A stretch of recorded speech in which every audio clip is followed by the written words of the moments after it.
Hi, I'm Ikroop Sandhu. I'm a communication design faculty at IIAD, and with me is Samina Mishra, filmmaker and author who has come in for a masterclass. Tell us a little bit about your work as a filmmaker and an author. I started work as a documentary filmmaker after I graduated from mass communication, and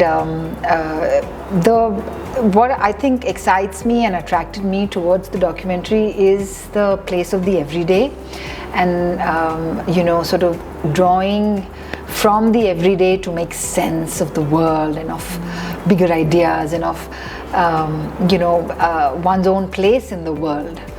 But I've always been interested in creating media for children or about children, and so now I work across media, but a lot of my work is about children, the voice of the child, making sense of the world through the lens of childhood, really. Yeah. So I write for children. I started out by writing non-fiction, but I also write fiction now. And I continue to, I think I try to find the appropriate medium for the work that I'm doing, for the ideas or the particular project that I'm working on. So like my most recent project is a podcast project. So I work across media.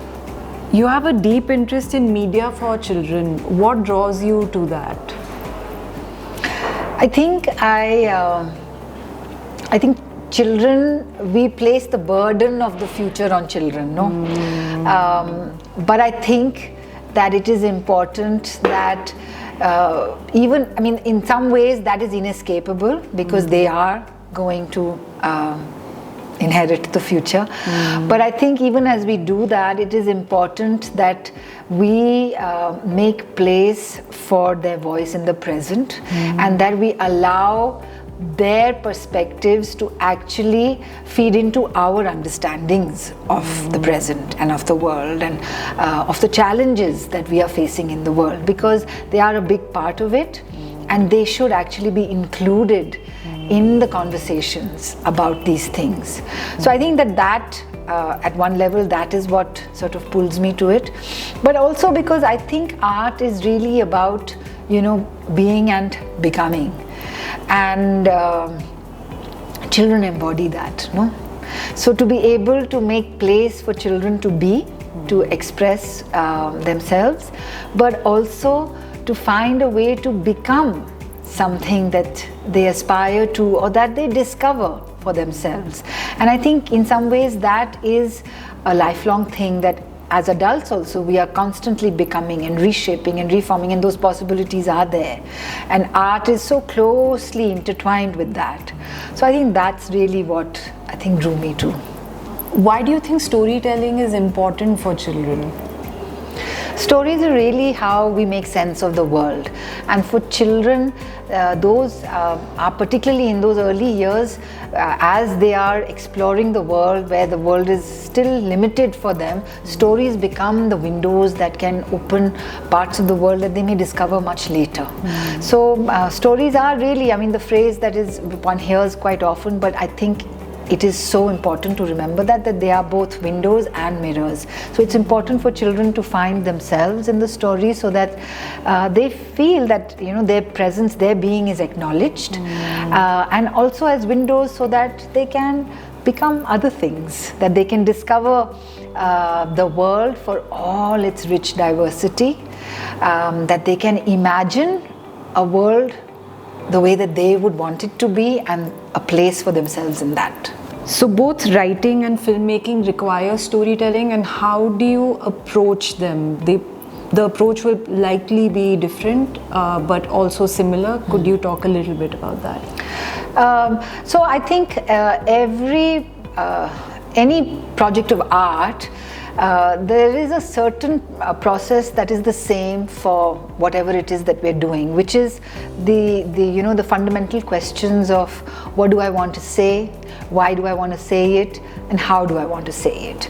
Those remain, I think, the same across any media. That for us to, actually like that reflective process where you are interrogating yourself because you want to say something, but having said that, then I think that the form that a particular project will take, that shapes it. So like if you're working on in film, you have to think much more visually, whereas if I'm working with text, although you can use text also to create a very visual kind of text, but it is different, that the writing process will be, it's more solitary for one thing.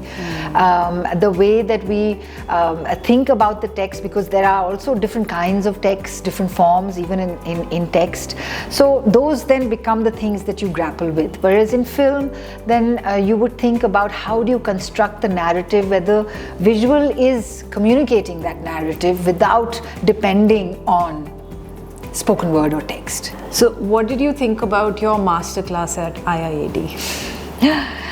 Well, I really enjoyed it. It's always really nice to be able to share one's process, because it forces you to reflect on your process. You're not always thinking of that. No, you're working and you're responding to the challenges of the project that you're working on. But I think it's important to also step back and look at your process, because it teaches you something for the next work that you want to do. What was really nice was that the students were very engaged, and there were thoughtful questions, and questions where obviously I could see that they are responding to something that I've said and trying to apply it to the challenge that they are experiencing in the work that they are engaged in at the moment. So yeah, I really liked it. Thank you for having me. Why do you think storytelling is important for communication design students, which is what these students are? Yeah. So we all love stories. Human beings have been telling stories since before we had proper language. The cave paintings are about storytelling. So in that sense, I think it is the most basic form of communication, that we are able to communicate ideas through a felt emotion. And I think making place for affect and emotion is really important and is a very big part of art. And that's why I think storytelling works, because it has an open-ended quality to it, and we can, as someone who is receiving the story, we can bring our own experiences to the meaning making and take from it something that is meaningful for us, which may not be the same for somebody else. So there's a kind of open-endedness to that, which allows for a kind of interaction between the creator and also the receiver, and the meaning comes when the two intersect. Were the students particularly curious about something? Did you feel that there was one thing or a couple of things that caught their imagination? I think there were quite a few questions about context, no?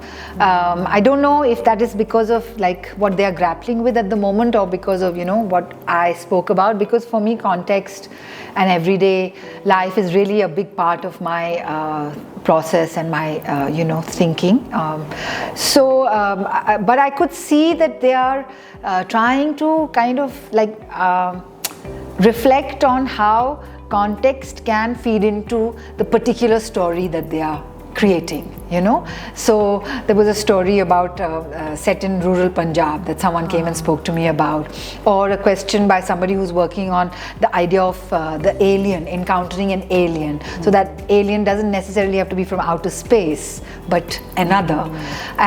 So I think that those are things, and it's interesting, and I'm glad that they are thinking about these things, because context and acknowledging context is a very important part of storytelling, and that actually reflecting on that is part of also the artist's own growth. What advice would you give students? I think what I said inside, that we are really lucky to be able to engage with the arts in our lives in this everyday way. So many people make choices that divorce them from that. So if we are engaged in artistic practice, that we should be aware that what art does for us is that it allows us to be ourselves and to also imagine what we want to become. And that is true for us as individuals, but also of the world. And so my advice would be to just remember that and to be as self-reflexive as possible. Because if we are self-reflexive, then we are taking all of these things into account, you know, the context, the need for interrogation in our creative process, the questions of, you know, what stories need to be told, and how the stories that we tell can reshape the world in a better way.